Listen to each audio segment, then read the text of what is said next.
ರಥಸಪ್ತಮಿ ಜನವರಿ 25ನೇ ತಾರೀಕು ಭಾನುವಾರ ರಥಸಪ್ತಮಿ ಬಂದಿದೆ. ಮಾಘ ಮಾಸದ ಶುಕ್ಲ ಪಕ್ಷದಲ್ಲಿ ರಥಸಪ್ತಮಿಯನ್ನ ಆಚರಣೆ ಮಾಡಲಾಗತ್ತೆ. ಅವತ್ತಿನ ದಿನ ಸೂರ್ಯದೇವ 7 ಅಶ್ವಗಳುಳ್ಳ ರಥವನ್ನ ಏರಿ ಉತ್ತರಾಯಣದ ಕಡೆಗೆ ತನ್ನ ಪಥವನ್ನ ಬದಲಾವಣೆ ಮಾಡಿ ಇಲ್ಲಿಂದ ಒಳ್ಳೆ ದಿನಗಳನ್ನ ಉಂಟು ಮಾಡ್ತಾರೆ. ಶುಭ ದಿನಗಳು ಶುರುವಾಗತ್ತೆ. ಭಾನುವಾರ ಇದೊಂದು ಸಣ್ಣ ಕೆಲಸವನ್ನ ಮಾಡ್ಕೊಳ್ಳಿ, ಯಾರು ಕೂಡ ಮಿಸ್ ಮಾಡೋದಕ್ಕೆ ಹೋಗ್ಬೇಡಿ.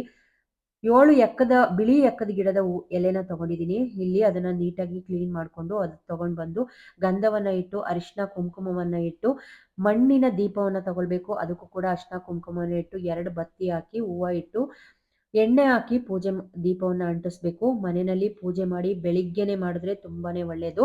ಇದನ್ನ ಪೂಜೆ ಎಲ್ಲ ಆಗಿದ್ದಾದ್ಮೇಲೆ ಈ ಆರತಿಯನ್ನ ಸೂರ್ಯನಿಗೆ ಅಭಿಮುಖವಾಗಿ ನಿಂತ್ಕೊಂಡು ಓಂ ಸೂರ್ಯಾಯ ನಮಃ, ಓಂ ಭಾಸ್ಕರಾಯ ನಮಃ, ಓಂ ಶಾಂತಾಯ ನಮಃ, ಓಂ ಸರ್ವ ರೋಗ ನಿವಾರಣಾಯ ನಮಃ ಅಂತ ಕೇಳ್ಕೊಂಡು ಸೂರ್ಯದೇವನಿಗೆ ಪೂಜೆ ಮಾಡೋದ್ರಿಂದ ತುಂಬಾನೇ ಒಳ್ಳೇದಾಗತ್ತೆ.